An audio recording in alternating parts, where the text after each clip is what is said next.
বাংলাদেশে জ্বালানির কোনো ঘাটতি নাই, কিন্তু মাননীয় স্পিকার যখন তেল নিতে যায় তখন দেখা যায় 3 কিলোমিটার লম্বা লাইন।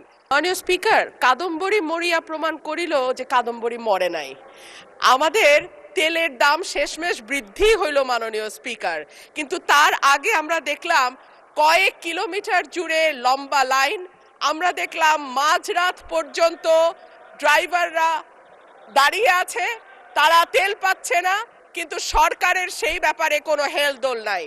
আশ্চর্য হয়ে লক্ষ্য করলাম মাননীয় স্পিকার, মন্ত্রীরা যখন সংসদে বক্তব্য দেন তখন তারা অবলীলায় বলেন বাংলাদেশে জ্বালানির কোনো ঘাটতি নাই, কিন্তু মাননীয় স্পিকার যখন তেল নিতে যায় তখন দেখা যায় 3 কিলোমিটার লম্বা লাইন।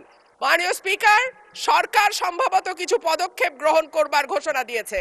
তার একটা হচ্ছে মার্কেট প্লেস 7টা বাজে বন্ধ করে দেয়া। চমৎকার সিদ্ধান্ত মাননীয় স্পিকার, তবে মনে রাখতে হবে কেনাকাটা বা শপিং যেটুকু হয় সেটুকু সন্ধ্যার পরেই হয়, তার আগে হয় না। 2 হইল অফিস আদালতের সময় বলে পরিবর্তন করবে। 5 দিনের জায়গায় 4 দিন বা 3 দিন তারা কর্মঘণ্টা ঠিক করবে।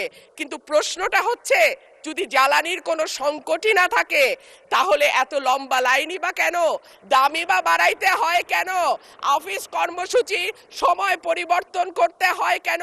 এই প্রশ্নগুলা তো ওঠে মাননীয় স্পিকার। মাননীয় স্পিকার, আপনার মাধ্যমে এই সংসদের কাছে আমি জানতে চাই, জ্বালানি মন্ত্রীরা যখন গণমাধ্যমে কথা বলেন তখন মনে হয় বাংলাদেশে আল্লাহর রহমতে কোনো সংকট নাই। ওনারা যদি পরিষ্কার করে বলেন বাংলাদেশে বর্তমানে কত দিনের অকটেন ডিজেলের মজুদ আছে, কতদিন চলতে পারবে, পাম্পগুলো কেন পর্যাপ্ত পরিমাণ তেল পায় না, তেলের মজুদদারি।